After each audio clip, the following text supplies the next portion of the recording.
Everybody. Episode 46 of Boroughs and Burbs. We have a very special guest, the professor at the University of Connecticut, Dr. Thomas Cooke. He's an expert in migration trends and demographics. Demographics is of personal interest to me since I went and listened to a demographics presentation years ago, and it gave me a perspective on what happens when 70 million males all turn 18 at the same time. Suddenly there's a motorcycle industry takes off in America. So I started to realize that you could just get in front of a demographics trend and you could make a lot of money, or you could miss a demographics trend in America and you could fail. So it gave me a great appreciation for the importance of demographics on business. And I understand that in addition to teaching at University of Connecticut, you also consult to businesses and municipalities. So why don't you tell us a little bit about yourself and who you consult to? Okay. Yes, as you said, I'm a professor emeritus in the geography department at the University of Connecticut, but I'm properly more of a demographer. My research the last 25 years has been on migration, mobility, residential change, commuting patterns, basically anything related to human mobility. Right? Most of that is pretty applied in nature. The two biggest areas of research that I've conducted are first on how families make migration decisions, basically married couples, how they decide if they're going to move to another part of the United States and what factors shape that. And that's pretty important to what we're going to talk about, or hopefully talk about, with regards to Connecticut. Connecticut has the second or the third largest number of dual earner households. And hopefully we'll touch on the idea that because of that, people in Connecticut are highly rooted and very unlikely to move. Is that because it's so expensive to live in Connecticut that we need two earners to live? I think that's a big part of it, but also that we have a highly skilled labor force. But in a sense, you're right. People are kind of trapped, but that's good for Connecticut, right? And then the other thing I've been working on the last 10 years or so is the long-term decline in US migration rates. We generally think of that the United States is a highly mobile country, when in fact it's become a very immobile country. And I'll just do this real quick. Oops. Yeah, I read that and I was concerned. I mean, I'm a realtor, and when you said in one of these charts that 18% of everybody used to move and now it's 9% of everybody, I started to, and there was no end in sight. I thought, this is not good for the real estate profession. So, well, actually, in a sense, you're right. So can you see my screen, I'm presuming? Yes. Okay. Yes. So again, I apologize. I didn't know I'd be sharing the screen. So on the left, I have a bunch of incoherent notes. They're coherent to me. That's all that matters. Mm-hmm. But on the right-hand side there, that graph is the percent of Americans who moved from one house to another in the last 12 months.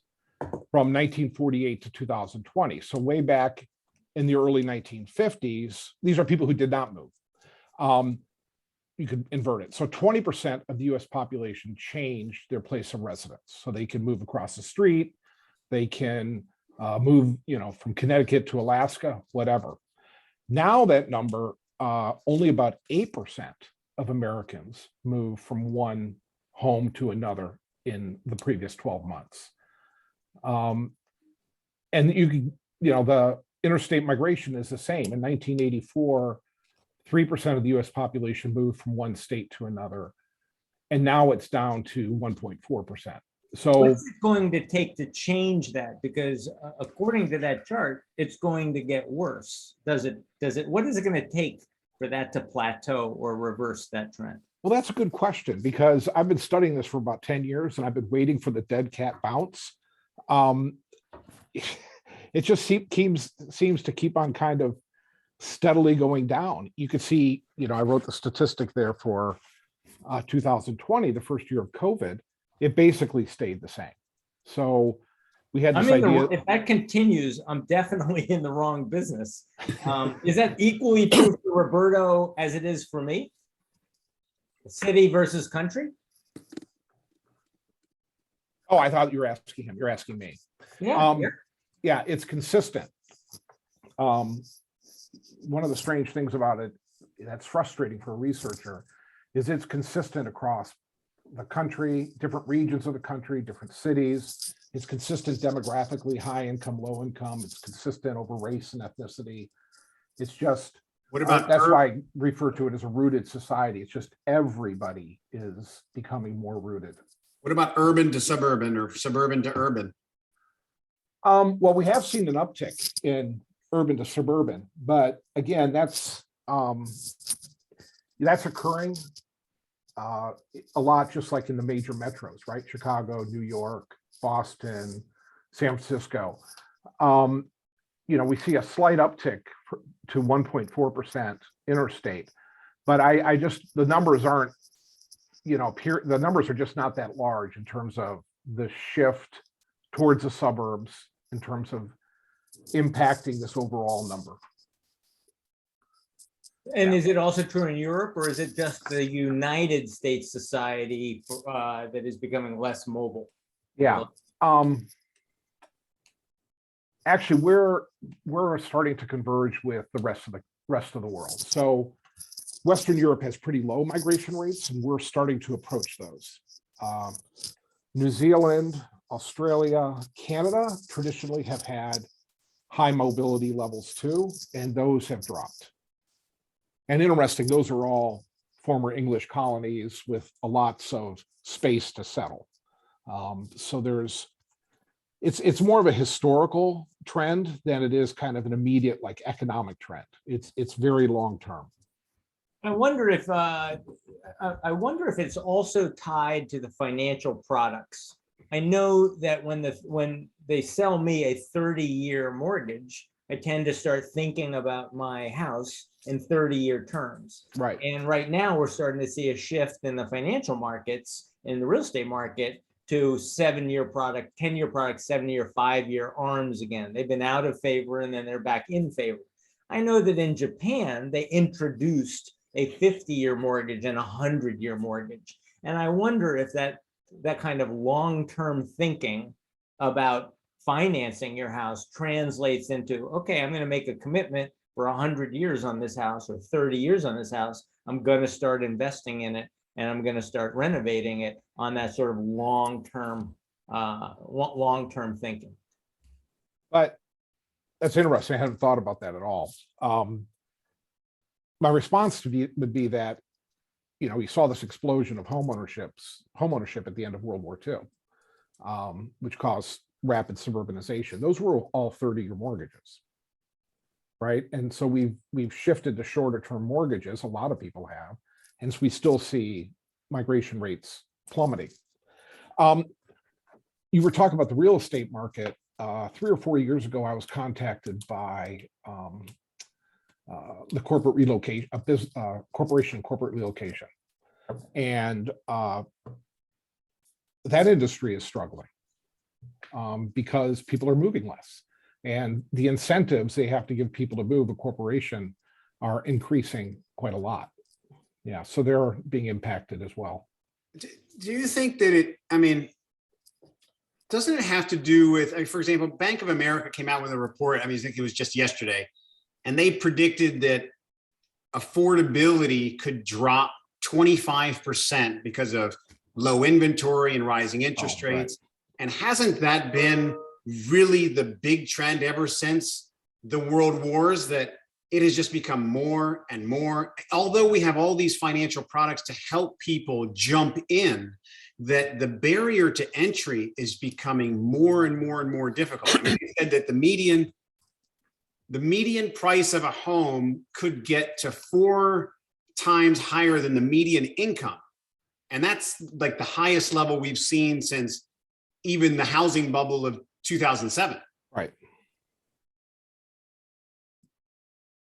Well, I'll think about a couple of things here. Because people who rent are more mobile than people who own. So again, you're talking about something, I believe, that would make it harder for people to own. So I would think that might, in general, might decrease mobility. On the other hand, what we are seeing is, and you're probably more aware of it than I am, is that the incredible increase in rents are driving people out of some markets, especially like California. People are fleeing California in droves and moving to places like Boise or Denver or Austin. And the same thing is probably occurring in the Northeast as well. So I think part of your what you're talking about is true, is the affordability issue is causing people to leave some places and move to other places. And even Boise now, is experiencing a housing crunch, and people are starting to move to Spokane, I don't know, whatever they pronounce it. There's nobody, you can say whatever you want about Boise on this call. There's nobody from Boise. So when you say even Boise, it's okay. You haven't offended anybody yet. I'll manage to offend everybody. That's kind of the modus operandi that I have. It's an interesting thing about that report, though, because they also do mention that rents are rising faster than the prices of buying a home. So that although you may not have a barrier to entry to buy, the rents are so high that still buying is still the better option. So it seems like in some ways we're just all kind of in a really bad place, because we're all as a whole spending so much. Our behavior is we're spending more and more and more and more of our income on our place to live. And therefore it also becomes more difficult to move. So therefore that also can probably crunch the mobility, right? Right. So I think, I can give you a little, right. So maybe it'll help you and be interesting, because I think some of the things you're touch on what I think is why this is occurring. So one is, there's three things I think that are driving this decline in mobility. One is the rise of dual income households. And that's been a long trend for 40, 50 years. More women entering the labor force, more dual earner households. If you have two people in the household earning money, it's very hard to move, right? And that's universal. Is that a function of having to replace two jobs in the new location instead of replacing one job? Yes. So if I want to move, my wife will have to find a job in the destination. We're both taking a risk. It's much too complex. So you just stay put, right? The second piece, which I think touches on what both of you have been talking about, is economic insecurity. All right. It's not just, I think about General Electric, right? How did that turn out? 5 years ago, I don't know when the decision was first made, 5, 6, 7 years ago, right? General Electric was a huge corporation, left Fairfield County, and we thought the world was going to end. They moved to Boston. Are they still in Boston? I think they are. And they're a shell of their previous self. And I think, and that's true. So employees left Fairfield County to go for a job in Boston, and the job disappeared. And I think a lot of people are hesitant to move because of that, right? There's growing economic insecurity, even for high-level workers. And it's sort of, hey, I got a great job offer in Seattle. The two partners move. The main person who moved, they lose their job 6 months later. People are scared of that, right? And in connection with that, when there's more economic security, people value what they own more, right? And I think that gets to what you were saying, Roberto, is, that people invest in their home and their community more than they have in the past 30, 40 years ago. That the home, the community, your neighbors are just very much more valuable in the face of that insecurity. And that, I think, is one reason why we saw so few people, a lot fewer people move during COVID than we thought they were, because people were unwilling to take on risk, right? Now, have we seen a change because of COVID? Because I saw some of these statistics and some of these charts end in about 2020, 2019. And so I'm wondering, COVID did a couple of things. One, we now have the Great Resignation, and a lot of people are trying to understand, well, why are people not going back into the job force? So that could affect it, because you're talking about jobs affecting my willingness to leave. So one, if my neighborhood is no longer affordable and I can't trade up in my own neighborhood, I may resign my position and move to another state that's more perceived to be more affordable. Right. That could be one factor that could reverse this trend. The Great Resignation is interesting. Well, first thing I'll mention is the census is almost all this data comes from the census, and the census is way behind. As you can imagine, collecting survey data during COVID, and given how many people moved short, did temporary moves, the census is way behind in gathering data. So we really only have data. Most of our data is for 2020, and we're just now getting 2021 data out. And this is going to unfold, the final COVID story, we won't know for a couple of years. This is like you say, with the Great Resignation, is this just people saying I'm fed up with my job and spending 6 months figuring out what they're going to do next? Or are these people doing, I'm interested in, are these people actually going to, who's resigning, and are they moving to places they would not have otherwise moved? I've had millennials leave New Canaan, and I said, but you work for Related, which builds skyscrapers in Manhattan. How can you move to Florida? And he said, I'm going to build skyscrapers in Manhattan from my new house in Florida. And my wife, she works for social media and she can do her job anywhere. So I wonder if the COVID shift, the COVID change, the work from home phenomenon is going to be what it takes to reverse that trend that you just showed in the chart. Well, we started off talking about the 3 reasons why mobility had declined, and the dual earner couples and economic insecurity. And the third one, I think, is the shift to remote work. Right.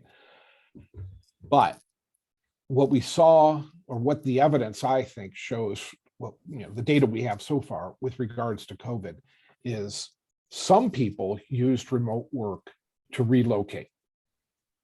There are some people who are like, wait a minute, I live, wherever, and I think it's a horrible place for me. This gives me the chance to relocate to a better location, to a place that I like better and I can work remotely.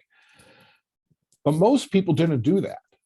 A lot of people who lost their jobs realized, this is good. I like where I'm living.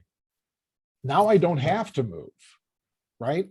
So you kind of have, it's a bimodal impact, right? There's a bunch of people who are, great, I can move more easily now, but there's a lot of other people who are like, thank God I don't have to move, right? And the question is, how large are both those groups? I think, again, it's going to fall on the side of people moving less, because if you think about the people who have moved because they can live where they want using remote work. So if my ideal location is, Boise, if I've always wanted to live in Boise my whole life, it's the greatest place in the world. Now I get a chance to move to Boise. Why would I move again? Now I'm in the ideal place. So I can't see this downward trend in migration changing. In fact, I think COVID, insecurity, remote work, all are going to bring migration rates down or keep them down. By the way, I've put Boise, Idaho, and others on the screen because you said Boise. People should take note that Idaho was the #1 in the country among top 10 states for inbound migration. So I guess you're not kidding when you say Boise is the ideal place to go.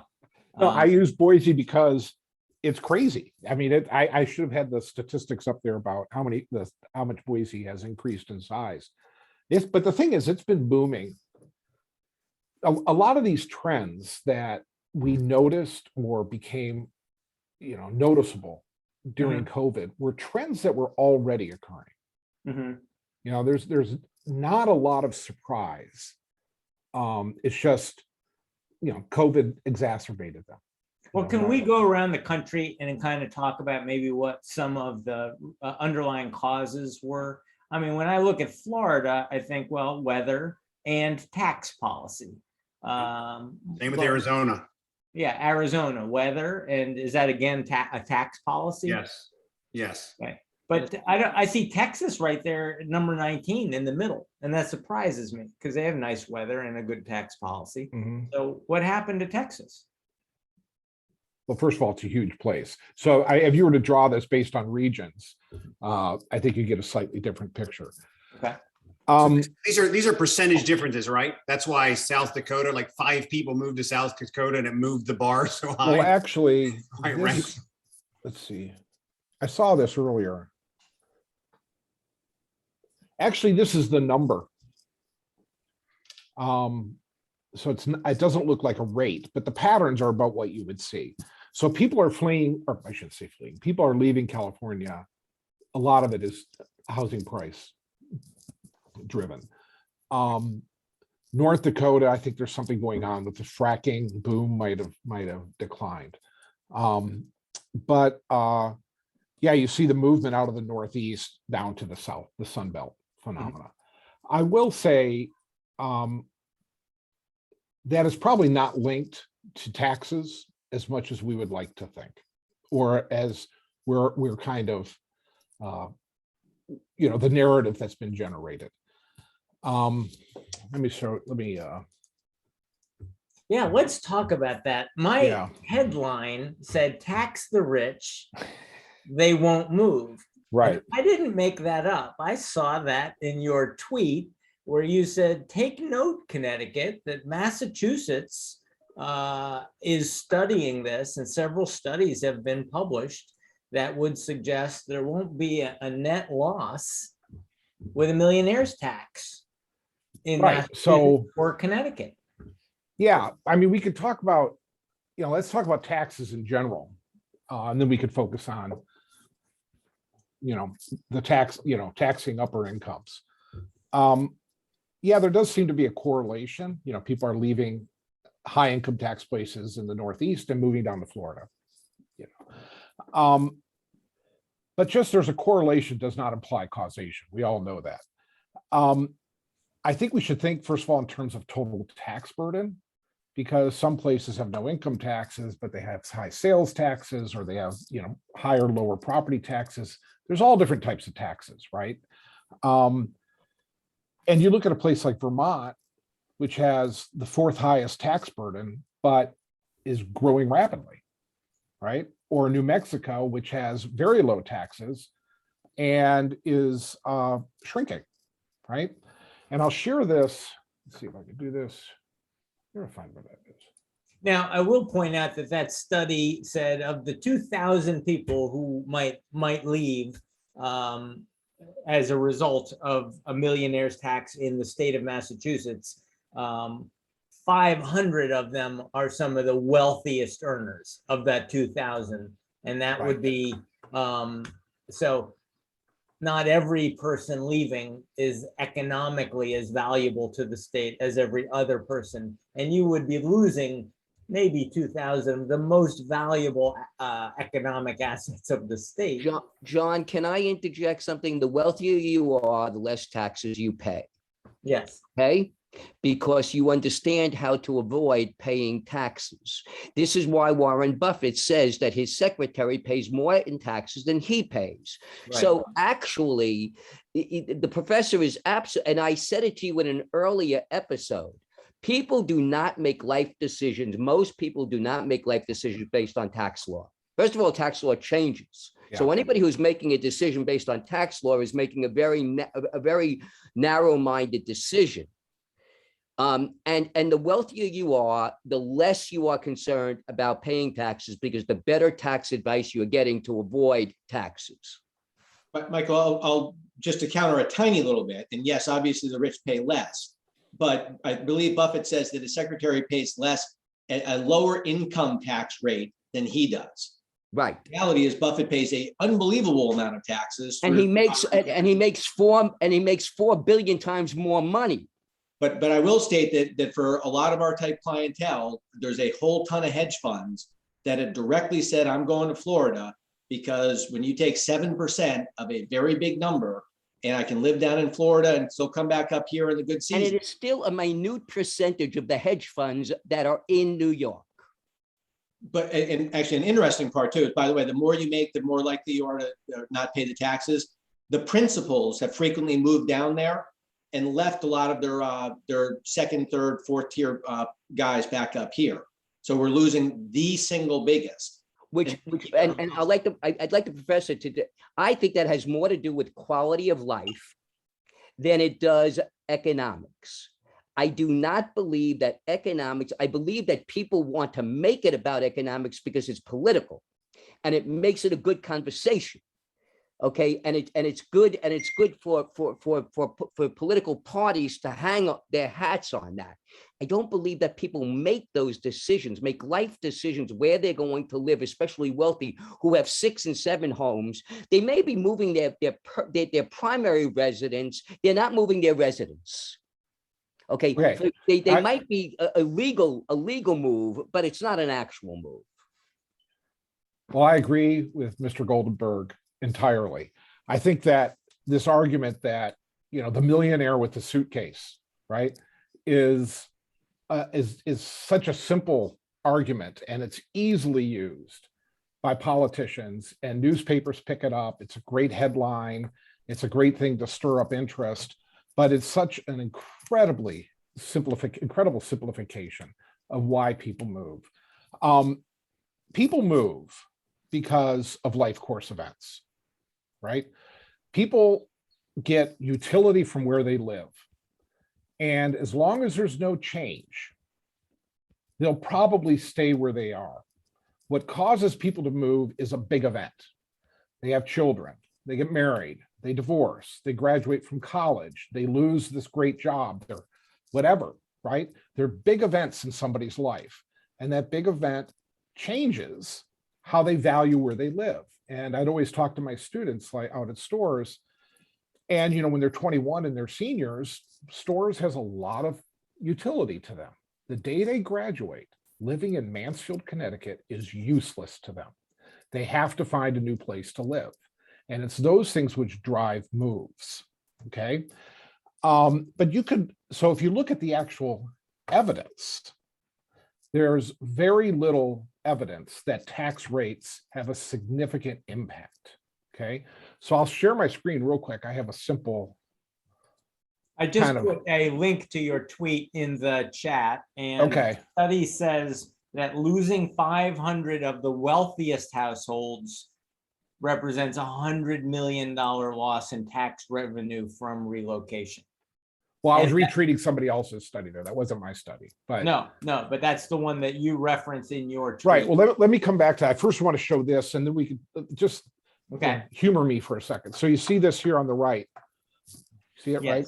So this is Connecticut net migration, the number of people moving in minus the number of people moving out. And I've gone all the way back to 1980. So this is 1980 or 1993.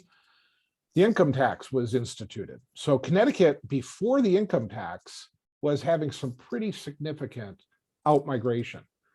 We put in the income tax, and out-migration recovered all the way up to the Great Recession, right? The Great Recession hit, and you know, it hasn't recovered yet. And that's consistent with the fact that we have not won back the jobs that were lost from the Great Recession. We had other tax increases in the 2010s to 2015s. Here, you could argue that here migration rates got worse, and over here migration rates got better. There just isn't much of an impact. So there's this is just descriptive, but there's quantitative studies which just do not show much of an impact of tax rates on migration. But in terms of the millionaire migration, there's a great study by Christabel Young, Millionaire Migration and Taxation of the Elite. He's done probably, I have these are just notes for myself, but over here is the, you get the share? Yeah. Is the name of the article I'm citing here.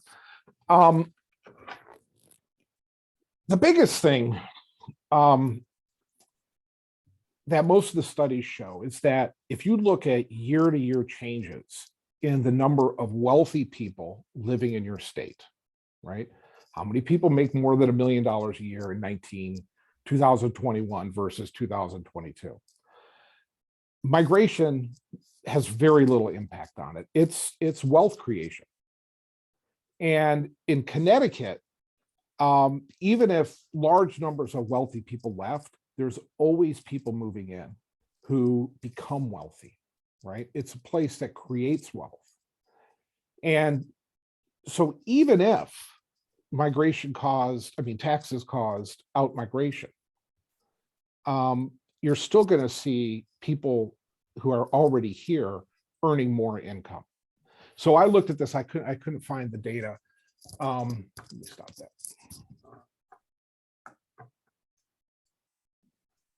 But a couple of years ago, I looked at the number of residents in Connecticut who made, I was using census data, so I think it was above $500,000 a year. So it's not, we're obviously talking about a huge swath of people, not the elite. But again, we're people, well, let's put it this way. There's studies that are frequently put out, especially by the Yankee Institute, which say that the typical person who's leaving the state has very high income. And the person who's coming into the state has a very low income. So that every year we're losing all this wealth, right? The reality is the people who are leaving and make a lot of money are typically 60, 65, 70 years old. And if they had stayed, they would not be making that much money. They'd be retired. The typical person in Connecticut who's moving in is 30, 35 with a college degree, and their incomes are going to go up. All right. So the key here is really not, you have to look at Connecticut. It's not just whether we're losing people to migration or gaining them. It's their age and their stage in the life course and how much wealth they're creating longitudinally over the course of their life. Okay. So it's much, much more complex than just saying, oh, a hedge fund billionaire left. All right. There's a lot more moving parts than just taxes. Okay, let's get away from taxes and people leaving Connecticut. I don't want to talk about people leaving Connecticut and New York anymore. We should talk about demographics. And I'm going to share my screen because I want to talk a little bit about millennials and boomers and what kind of houses they buy and what kind of houses they sell. I remember going down to Myrtle Beach and they explained to me, they said, this is a great investment. Everybody buys a second home down here. And I said, that means that these are rich people. They said, they're not, they've got money and they can weather a down economy. These are people not living hand to mouth. Your investment is protected. And I thought, wow, there is a lot to unpack there. They are recession proof down there in Myrtle Beach because they are primarily a second home community, all these beachfront houses. And at the $1 million they wanted me to pay for a beachfront house on the beach, that could not possibly go down. But when I study this chart, I think, you know what, there's a lot of baby boomers who were born 1947 and 1965 who are probably at the end of the cycle, who have had their beach house for 20 years. And maybe we're beginning to see, as realtors, the baby boomers selling. The baby boomers are selling and the millennials are buying. And it looks, according to this chart, that there's 82 million millennials buying and only 68 million boomers selling. Any truth to that?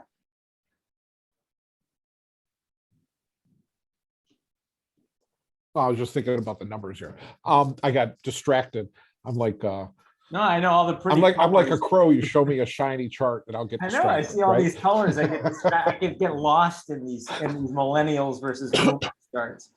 But Actually, I was a little surprised. Trying to figure out why the Gen Z. Oh, no, I'm sorry. I did get distracted. All right.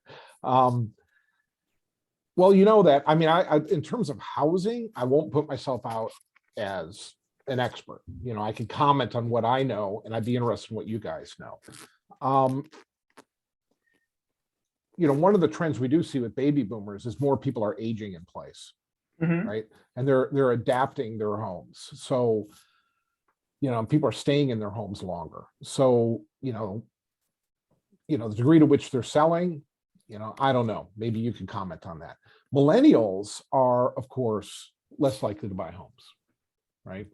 Or at least that's the generalization. that So was it is until they turned 30, I read. That once they Right. turned 30, they were less about experiential consuming and more interested in buying a home. okay. So one thing I can talk about is, yes, that trend. So millennials are interesting for a number of reasons. Their places that they want to live and the type of housing preferences they have are greatly shaped by their experience during the Great Recession. So these are people who graduated from college, came of age in the late 2000s, early 2010s. Jobs were not plentiful, and that partly drove the move to cities like New York and San Francisco, because people would move, you know, in with roommates and live in very expensive housing, but live in, you know, relatively modest accommodations that were very expensive, right?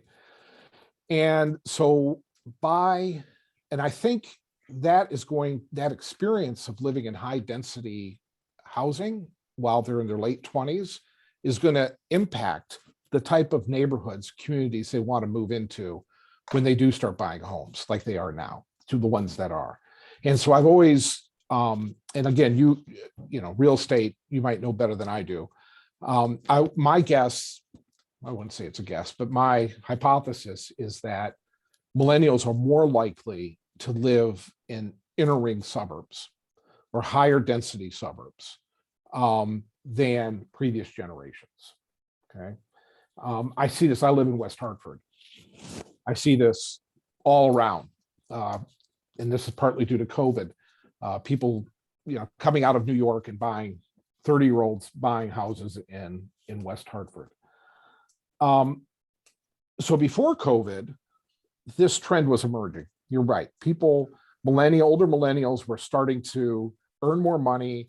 They were partnering up and living in, you know, high density, poor quality housing in Williamsburg just wasn't cutting it anymore. So they were getting ready to move. COVID came along and basically kicked them out the door, right? It's unsafe. You know, we don't want, you know, that type of environment. But I do think they're going to be drawn as they suburbanize into more older traditional inner ring suburbs. I'm still a little confused because the migration is slowing, and you said that a lot of people didn't move during COVID. I thought everybody moved in COVID. I mean, everybody, because they had to. At least in New York, there was mini migration.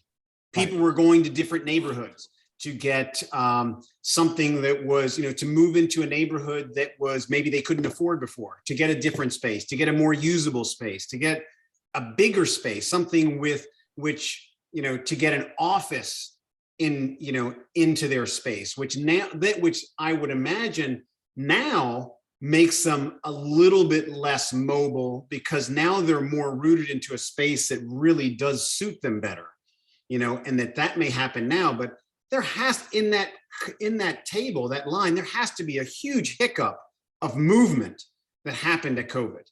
Am I wrong? First of all, we're talking about a relatively narrow demographic. I mean, I think the people that, you know, we live in the New York region, we all know 30-year-old kids who moved in or out of our neighborhoods or came back home for a short period of time. The experience of New York, I think, is, was extreme in terms of these trends. A lot of, New York Times early on came up with these great, detailed maps and images about the number of people relocating away or out of places like Williamsburg, et cetera, and going out to Connecticut. It just turned out that a lot of that was temporary. It was just, people going to second homes, people moving home part for a little while, because right now you see rents in New York are through the roof again. Yeah. Right. So people, those were temporary moves. We've Right? been debating this, by the way, for 2 years, Roberto and I. Every time we talk about COVID, Roberto talks about everybody just kind of like leaving for the weekend, but they're all coming back to New York. Connecticut prefers to talk about the permanent moves and the people who made a permanent lifestyle change. Right.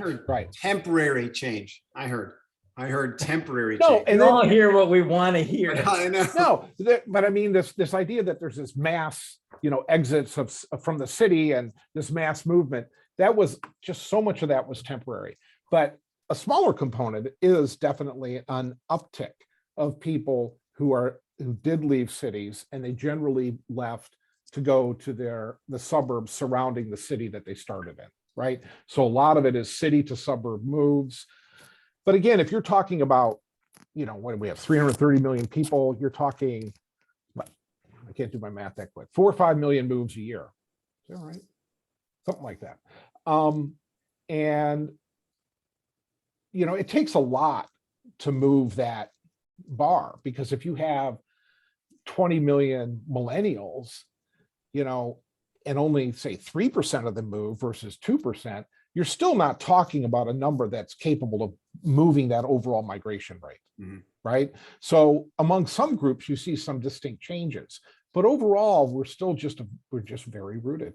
And like I said, the proof is kind of in the pudding, right? Is that you can look at that number and, wherever the heck it is. Well, I was going to go to the mobility number, but you could look at that migration rate and it didn't change.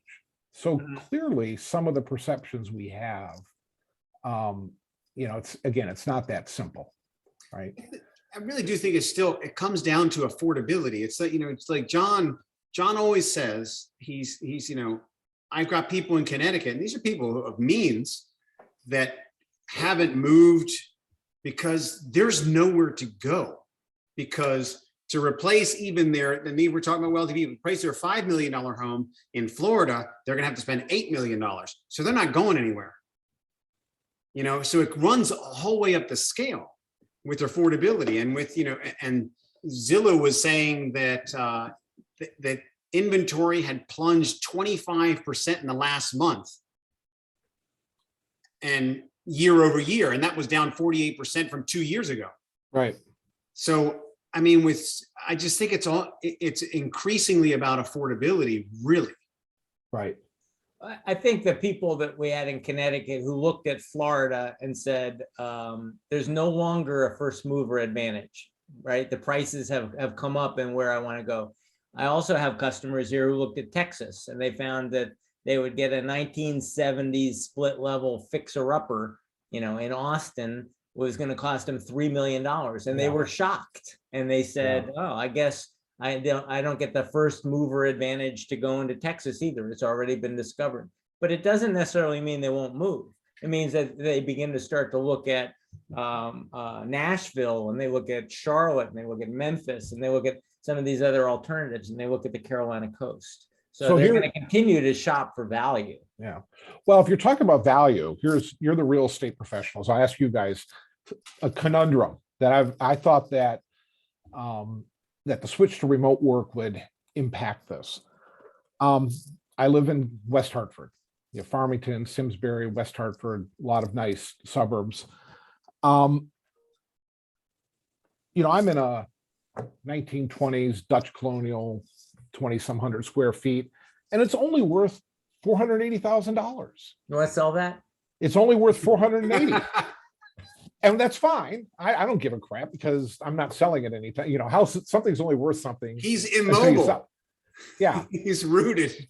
I Not am going rooted. anywhere. But why? So I always wonder why the suburbs in the middle of Connecticut aren't booming, because in reality, it's a pretty, for the quality of life and the infrastructure and the resources we get, it's not that expensive. So you're talking about these affordability issues with Fairfield County and Austin and now Boise. Why? And I thought with the switch to remote work that Central Connecticut would be a good place for a couple to relocate, both for remote work, but in case they find a job where they have to go to the office in Boston or New York, right? Hartford's in a pretty good location. Why isn't Hartford part of this changing landscape of home affordability and where people are moving? They may, to answer your question. I mean, number one, I'll come back to this chart. If what we're really depending on is the biggest demographic group in America, which is the millennials, 82 million of them, and they in 2022 they're 30 years old. And when you're 30 years old, you have different priorities than maybe the 21-year-old. We have 21-year-old and 23-year-old millennials. Those are the youngest millennials. But the peak is turning 30 this year. And I remember that my priorities used to change, started to change when my wife and I was already married at 30, was not at 21. But I was already married at 30 and I was thinking about starting a family. And so Connecticut held much more appeal for me as a 30-year-old. Now, when I look across the landscape and I look at Hartford, I'm going to have to ask myself whether there's a job for me in Hartford. Do I have to commute from Hartford? Will they let me remote work from Hartford? Or am I going to work for the insurance industry? Or am I going to work for the University of Connecticut? I mean, that's the perception of Hartford, is that if I move because of my job to Hartford and I lose my job, will I be able to replace it with a like job in Hartford?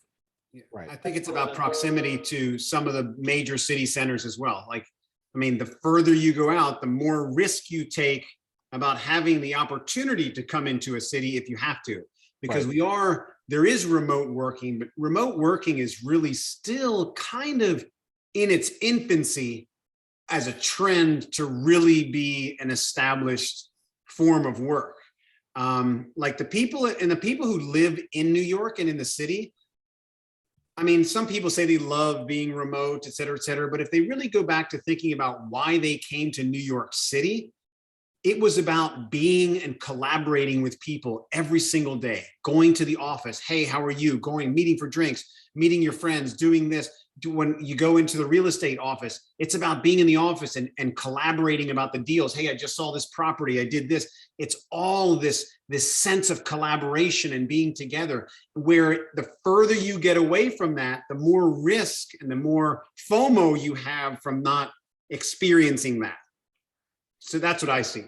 Yeah, but again, I mean, I don't mean to harp on about West Hartford, but this house I'm in is 50 miles from you guys, or 60, maybe 70, right? It's worth a third what it would be in some parts of Fairfield County, right? You would think you'd have more people saying, yeah, there's risk associated with moving to Hartford, but I get to buy a house for $800,000 less, right? So I guess my point is, I'm a little surprised by that, but I'm also not surprised because it demonstrates that, housing price differentials aren't all of what's driving this. Again, it's migration is so much more than economics. Right? But it's geography. I'm still perplexed why there's not more people moving into West Hartford, but it ultimately, really does. How far are you from Manhattan? At rush hour, the world record is an hour and About how long? 58. The world record for me is an hour and 58 minutes to Battery Park. But to Battery Park. Yeah, but that was Sunday morning at about 7. So yes, Take I'm me about an 2 hour to get to Battery Park. from the I'm Upper West about Side. 2.5 or 3 hours, 2.5 hours, basically. But that's a long way. Yes, it is. So that becomes about lifestyle. Right. Right. That's But a I long- think that is, in terms of migration, it is in the United States now because jobs are much more dispersed, right? You could find a lot of different types of jobs in a lot of different places, right? So jobs and location are not quite as important as they used to be, right? And what really drives migration is your life course, your lifestyle, and amenities. Amenities, either cultural or landscape amenities, are really very important in determining migration, right? And so in that regards, I kind of have my answer with West Hartford. Great place to raise a family, but it's the most boring place on the planet. Yes. It's not Boise. So if I was to extrapolate what you just said, was if I was trying to advise the governor about what he should lead with to attract people to Connecticut, I wouldn't say, come to Connecticut, the taxes are lower. I should lead with the amenities. Come to Connecticut, the schools are better. Come to Connecticut, we've got Long Island Sound, and and you can have a boat and it's fun, or you can ski, you can boat, you can hike in the woods. We have seasons. We should lead with our amenities. You're saying that's the greatest driver these days for migration. And yeah, because I started off by saying that Connecticut has the highest or the second highest proportion of dual income couples in the country. And we have spent so much of our time, especially in the Hartford region, the last 15, 20 years chasing after millennials. We have to do this in Hartford, we have to do that in Hartford. We got to get those precious millennials so that, because they're the ones that are driving growth in Manhattan and San Francisco and Seattle. We got to get those millennials. But we were trying to sell something the millennials didn't want, right? And we're still trying to sell something that Gen Zs don't want either. 20-year-olds don't want to live in the Hartford area. They don't want to live in New Haven. They don't want to live, most parts of Connecticut, right? But the people that would appreciate living in Connecticut are us, right? People with families, people want good infrastructure. They want good healthcare. They want good schools. They want access to New York and Boston. They don't necessarily have to live there, right? That is Connecticut's niche.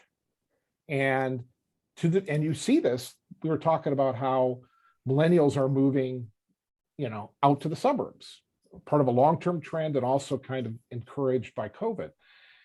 Connecticut's niche is upper middle class, well-educated people who have families. That's what we have, and that's what we have to offer. And I think, we don't want to neglect our cities. But I think if you really want to change the tide in terms of migration, because it would be great to have massive in-migration, it has to be focused on what we can do. And I always have this, people always talk about, like I said, encouraging Hartford, for example, to redevelop. And why Hartford doesn't gentrify. Hartford destroyed all of its older housing. And I looked this up several years ago. The town of Hartford has one of the smallest percentages of its housing units built before 1950. And you look at Providence, it's one of the highest in the country. So Hartford it's very hard to revitalize a city if you don't have the real estate that can be gentrified, right? So this idea that we're going to attract younger, well-educated people to our cities, we can't neglect our cities, but that's just not going to happen, right? That's just a pipe dream, right? What we have are good suburbs. But you have no housing for them anyway, right? There's nowhere to move into Fairfield County even, right? Right. Well, I mean, you tell me. Based on the old paradigm of it being necessary psychologically to be within 60 minutes of your job in Manhattan for a 5-day-a-week commute. And if you take away the assumption of a 5-day-a-week commute. And you heard the governor last week taking away the assumption of a 60 minutes only gets you to Darien and New Canaan. He's talking about speeding up the trains in order to further test that assumption. So once you start talking about, you take away some of the assumptions on the commute and some of that, then it opens up a great deal more of Connecticut as a suburb of New York and a suburb of Boston. Yeah. How many single people John, do you encounter that are moving to Connecticut? Like you have to be seeing them almost all in pairs. They're partnered up with, a significant other, and they're coming to Connecticut. I can't imagine you have any millennials 28 to 35 that are just, hey, I'm a single guy. I'm moving to Darien. No, so the only singles I see are people like my own 25-year-old daughter Who are who from lives there. with us, Right. or her 25-year-old boyfriend who lives, with the parents in Darien. So yes, you're going to see them, and you know what? They do complain about there not being amenities that are oriented toward 25-year-olds. And John, a question. How many of their friends that they grew up with have moved to cities when they have moved out of their parents' home? How many of them have moved to even Stamford? Let's not say New York. How many of them have gotten out of the suburbs? So they do. They prefer New York, but New York is really expensive. So then many of them are looking also at Stamford. And to describe it, Roberto, there's the old Yale factory down near the water has been transformed as apartments. And that is where the 25 to 35-year-olds want to start their Connecticut journey if they've been priced out of Manhattan or don't need to be in Manhattan because of their jobs, or want to start the Connecticut process. They come to Norwalk and they come to Stamford, at least in this area. They would prefer an apartment near the restaurants and near the bars in South Stamford in the old Yale and Town Lock Factory. They prefer that, I would say, the younger millennials, and the older millennials are starting to talk to realtors about trying to investigate a single family house and some land and some space. But those are couples. Those are couples. When they get to that stage. And that's why I say that bump on the demographic chart of millennials, the most of the millennials now becoming 30 is going to be a significant psychological driver, because you've got your biological clock in it, and earnings, and so many other things are happening between 30 and 35. But that's what the doctor was saying. The doctor was saying, okay, that in effect, okay, the amenities and the 2-income earner, okay, who are looking for that type of a lifestyle are the people that you really want. And those are the people that you're actually getting because of the affordability factor, okay, because of how expensive it is. So you want what you can get. Don't think that you can get what you want, because it doesn't happen that way. So and that's why you have that's why you have the highly skilled workers in Connecticut. That's why you have the wage earners, because you have the great schools, because you have the beaches, because you have the skiing, because you have all those things. What you don't have is anything for young people. And that's why your young people, I mean, except for some small pockets. And that's why you don't have the singles. And that's why we have the singles, why we have the exceedingly wealthy who want to be able to leave work at 3 o'clock in the afternoon and go see their kid in a play, okay, which your workers can't do if they work in Manhattan. I don't care if the governor speeds it up from 60 to 40 minutes. They can't leave and go back to work. That's what parents in New York can do. Well, you showed that it's to put it into bigger context. Connecticut boomed in the 60s with the baby boomer children, right? People moved here because they were having children during the baby boom, and they moved into Fairfield County, no income tax, commutes were probably a heck of a lot faster back then. And then we had the baby bust, and now we're getting this this big millennial boom moving into their, reproductive years, and Connecticut is attractive again. And that's why I don't see this changing in the next 2 or 3 or 4 years. I see a I'm gonna keep putting up my favorite slide, which is this it shows this big hump moving through American society, Yeah. and it's basically 4.8 million 30-year-old and 4.8 million 31-year-old, and another. I mean, there's a lot, and there's more millennials than there were boomers. I have 3 kids right at that boom, 3 daughters, one in Chicago, happy as can be, one in Boston, happy as can be, one in DC, happy. 5 years ago, there's no way I'm going to live in Hartford. Now I kind of get hints. It's kind of like, yeah, I could see myself if I have a family coming back. I mean, they're not going to live next door, of course, but Connecticut is attractive to certain demographics, and those are the ones we should emphasize. Well, this has been a really great. Do we want to actually make some conclusions here? I think this that was was really one. a great hour. But one thing I learned was tax policy is not driving migration decisions. Amenities is driving decisions. I learned that there's more millennials than Gen X, boomers, or anything else. And they all want to move to Connecticut, Roberto. All of them want to move to Connecticut. All of them. Because we have boats and skiing. Roberto, what did you learn?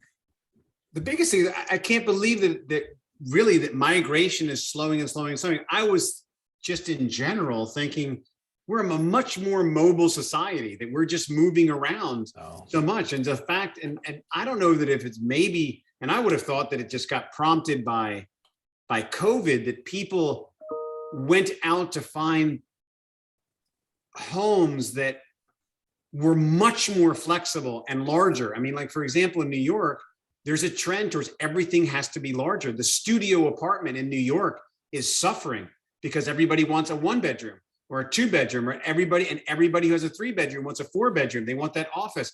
Apartments are getting larger, which is going to root people more. But I'm stunned that people aren't moving as much. I'm shocked, actually. That's what I learned. Yeah, I have to say that last point, for demographers who study migration up to about 10 years ago, most of us didn't notice that. In fact, I was drawing a chart like 10 years ago for a presentation. I was like, wow, migration is collapsing in the US. And I contacted a bunch of my other demography friends. They're like, we never noticed that, which is really sad, of course. But, and so I like talking to people about that, because almost everybody is like, really? I thought we were this hypermobile society. Or even like millennials, to feed into this, millennials are half as mobile as baby boomers were at the same age. And we've had this narrative in the US for the last 10, 15 years of the hypermobile millennials who will move anywhere. And it's just not true. So if these millennials come to Connecticut, they're not likely to leave if we don't give them a reason to leave? Oh, I think this is the thing, is